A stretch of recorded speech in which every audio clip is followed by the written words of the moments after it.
He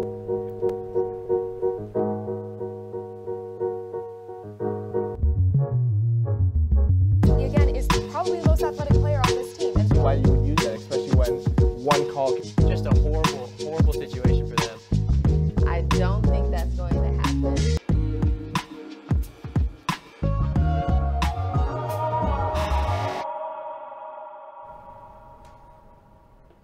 Hello and welcome back to another episode of Take a Side, presented by Sided Debates. We've got a great show today, but before we get started, be sure to get on to Sided.co or the Sided Debates app to post topics, vote, comment, and engage with other users on the site to climb up that leaderboard for a chance at winning a $25 Amazon gift card. The more interaction your debate can get, the more points you can earn, inching you closer to that top prize. Moving into our first debate today, I am joined by Jackson Reed and Carson Shea to predict the future Cinderella teams in this year's NCAA basketball tournament. March Madness always has a few teams who surprise with major upsets and make it far into the tournament with potential to be a Final Four team. With how unpredictable college hoops has been this year, it seems almost inevitable that a tournament will have some teams making a deep run into the end of March that are not expected to be there. Jackson and Carson both picked two teams, all from Group of 5 schools, to debate which teams are the better dark horses for the tournament coming this March. Jackson, let's start with you. What's up, Max? Thank you very much. Carson, this is our segment we're going to call us Casting Cinderella. So obviously we both brought two teams to the table for the teams that we think that are going to do a little damage come March that you're not exactly expecting to. First of all, I'm going to start with the North Texas, the Mean Green Fighting Machine. This team, let me just break this down from you. At a glance, they're in the Conference USA, first place. They're 22-4. They've already clinched the regular season title. They're 41st in KenPom rankings, which isn't, stellar, but for a Group of 5 team, it's pretty good. 18th in all of Division I in defensive rating. They have one loss since November 28th. One loss. This team hasn't lost a game since January 6th. They have 4 guys that score in double digits. This team has beat Alabama. And this team is actually starting to get a little bit of recognition in the polls. They're getting a little bit of votes this week. They totaled in with 6 votes, I'm pretty sure. And right now, according to Joey Brackets, they're slated to play Alabama. They've already beat Alabama. This is a perfect matchup for them. And then they would get the winner of Providence in New Mexico State. That's a perfect setup for North Texas, according, if the bracket goes how Joe Lunardi thinks it will. This is perfect for North Texas to do some damage out of a 12 seed spot. It's set up perfect. The Mean Green can do some damage. Trust me. What's your first team? All right. Well, speaking of long streaks, we have Boise State. I just like to start. Both my teams are from the Mountain West. Boise State at one point was on a 16-game win streak. You were talking about big streaks. Boise State is 23-6. They're 14-2 in the Mountain West. At the top of that, that's a good conference. We got Wyoming, Colorado State, who's my other team, and we got Boise State, all elite teams up there. We got Abu Kijab, who is their leading scorer, their best player probably, with 14-6-2. Then we have one of the most clutch players in the Mountain West with Marcus Shaver Jr., 14-4-2. He has 4 game-winning or tying shots this year. So we have good players on Boise State. They had that big streak. They have big wins. They swept San Diego State. They beat Wyoming. And they beat Ole Miss and Washington State. So those are some notable wins. So Boise State is a team that can do some damage. They're slated right now in ESPN's bracket as a 7 seed. They're slated as a 17, and they get the winner of Baylor and Long Beach State, which we would think it would be Baylor. But right. that is a tough matchup for them, but they can definitely do a little damage right there. Also, Boise State, my one issue with them is maybe they're not exactly the best at scoring. Like there's games where I see right here 62 points.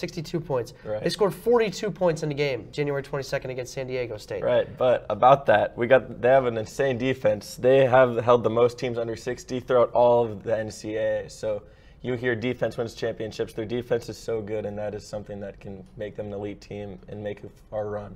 They do. They're 25th in KenPom.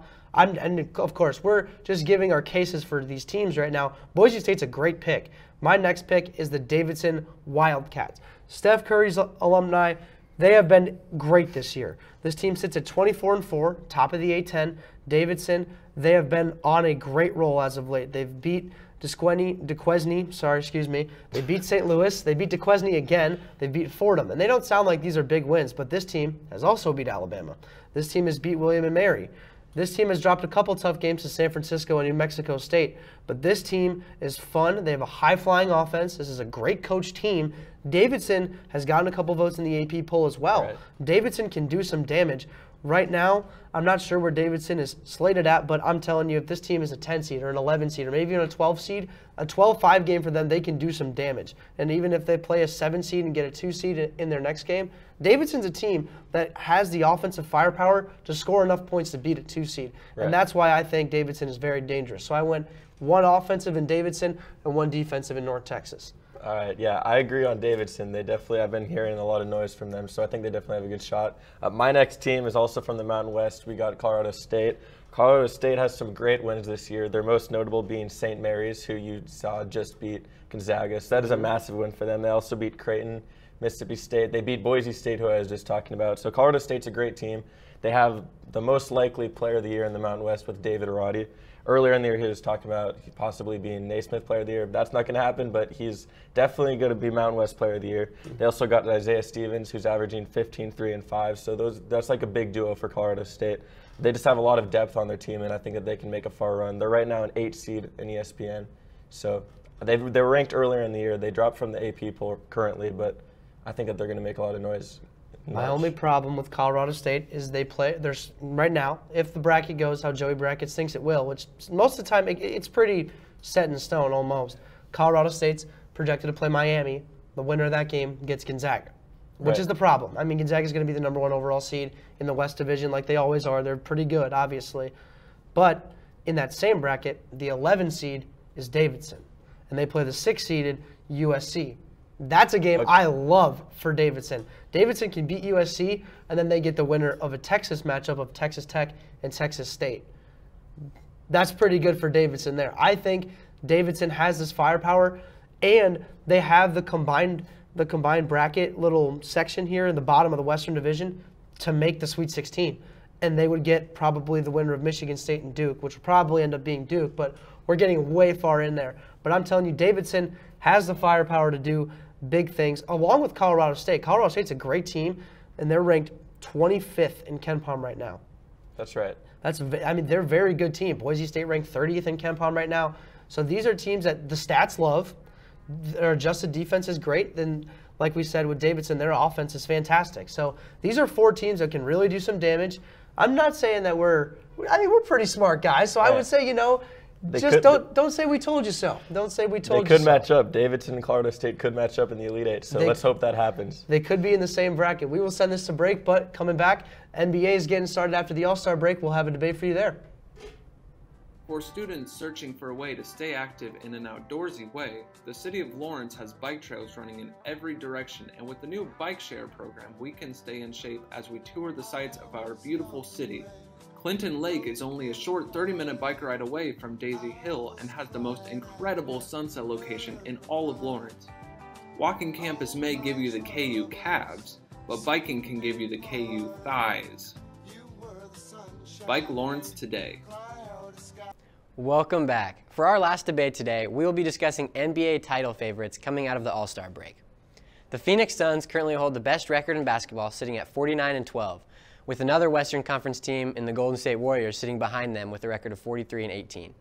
The Eastern Conference, not as talented at the top end, but has a close race coming up for the #1 seed between the Heat, Bulls, and the 76ers, all in contention. I am joined by Kyle Mathis and Jack McGar to debate who are the best teams and who will be representing their conference this summer in the finals. Jack, let's start with you. Let me start off with the East. The team that will be representing the East in the finals is the Milwaukee Bucks. Giannis looks almost even better than last year when they won the finals already. Giannis is improving his jumper, which is really the only thing he needed to do in his free throw percentage. He's getting 10 times better with that. And his defense looks just as good as last year. He might win a Defensive Player of the Year this year again. And he's also in the MVP conversation as well.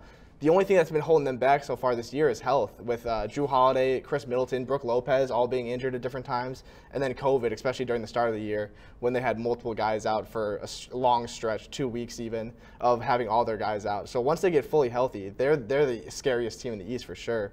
And then my Western Conference team that will be representing the West in the finals are the Phoenix Suns again. I'm expecting a rematch of the Suns and Bucks this year in the finals. And the Suns are 4th in points per game this year with Chris Paul leading the offense and Devin Booker really shining on the offense. His offense looks insane. His shooting percentage is great this year. And with JaVale McGee on the bench, with their depth that they have with Cameron Johnson, JaVale McGee, I mean, this team's all around elite with the starting 5 and the bench all being elite. Yeah, I mean, those are some good takes. I'm not even going to lie right now. But I got to say my picks, too. And in the East, I have the Chicago Bulls. I have a Chicago Bulls shirt on. It's not just because I'm a fan. I mean, the Chicago Bulls have defied the odds in every way this season. I don't think anybody expected them to be a 2 seed right now, and nobody expected them to even have a chance to be a 1. And they're 39-22 right now. DeMar DeRozan is having an incredible season. He's also having an MVP caliber season. He's Mr. Fourth Quarter this season. Yeah. And he's sadly, it just came to an end, but he had 8 straight 35-plus point games, and he's still continuing that streak with 30-plus point games. I just think the Bulls with Zach LaVine, the Bulls have also been plagued with injuries as well. Yeah. They had a lot of injuries, especially towards around the winter time of December and January. I think that if they have everybody back healthy, I think we could see a Bulls versus Bucks Eastern Conference final, and I think the Bulls will be able to pull it out. I think Giannis has been amazing, and so is Chris Middleton, but I think the rest of the Bucks team hasn't been able to help out Giannis and them enough. I mean, they just lost to the Nets on Saturday when they were favored to win that one. So I think the Bulls with some stellar defense against Giannis will be able to pull it out. And in the West, I have the Golden State Warriors. I mean, I think right now the Suns and the Warriors are definitely the 2 favorites, and it's hard to pick against them. But I think the way that Steph Curry has played this season, it's definitely not as good as it was at the beginning of the season, but it's still up there. And, I mean, I was just watching a clip about his warm-up routine earlier today where he made, like, 15 shots in a row, it seemed. And I think the Mavericks game last night where they blew a 19-point lead was a little shaky for the pick that I made, but I think that the Warriors will be able to beat the Suns in a 7-game series despite how good Devin Booker's been, Chris Paul, and all those guys on the Suns. I think the problem with the Warriors right now, especially in the West, when the Suns and the Warriors are the 2 teams that really are at the top right now, I think the Suns just have better depth than the Warriors do. Aside from Steph, Clay, Wiggins, and Draymond, of course, but he's out with injury right now. They don't have anyone on the bench that can really come in and give Steph, Clay, Wiggins, Draymond all minutes on the bench to actually sit and rest for a little bit. The Suns have all 5 players on their bench that can give valuable minutes, and that's not even including Saric and Frank Kaminsky that have all been out really for the entire season with ACL injuries. So the Suns just have the depth that you need in a playoff team and a title team that you need to win that title. I think with the Bulls right now, especially in the East, with the Bucks being probably the favorites right now to win the entire league, the Bulls don't have the height or the skill to put the defense on Giannis when he drives in the paint. Giannis is too big, too fast, and too strong to go through any defense. So I just don't think the Bulls have what it takes to stop Giannis and the Bucks. Yeah, I mean, those are some really good points. But at least for the Suns, I think they do have more depth than the Warriors. I think it just comes down to overall who has the more talented roster. And I think in terms of who has the more talented roster, I think it's the Warriors. And I mean, it's definitely a close debate on who's the most talented roster, but I think the Warriors edge it out. And I mean, the Warriors have been doing it all year, and that's why they sit second. Like, if they didn't have as good of a record as they do, and they haven't proven that they can beat teams consistently, I don't think I would have picked them, and I don't think anybody would have. But I mean, they've proven time again that they can beat teams despite their lack of depth. And then for the Bulls, I mean, I think, yeah, it's going to be tough to guard Giannis, but we saw what the Miami Heat did to Giannis a couple years ago. All you have to do is kind of contain him, maybe double team him, and see if his supporting cast can kind of help him out. And they weren't able to do that against the Heat. I don't know if they can do that against the Bulls, so that's why I'm so confident in the Bulls, despite their lack of height. Just like the Warriors, they've proven that they can win as well. I think all 4 of these teams are going to be in the race for the title contention, but I think health really is the main factor going into that, though. But we'll see coming in April and May to see whose team really wins the finals right now. But that's all we have for you today. We'll send it back to Max. Thank you so much for tuning in for today's show. Before we go, be sure to create your own Sided account to be able to post debates of your own, as well as to comment and vote on others' debates. Along with that, follow us on Instagram and Twitter, both at TakeAsideKU, for weekly live streams and clips from our show. But that is all the time we have for today. Thank you so much for joining us. For all of us here at Take a Side, we'll see you next week.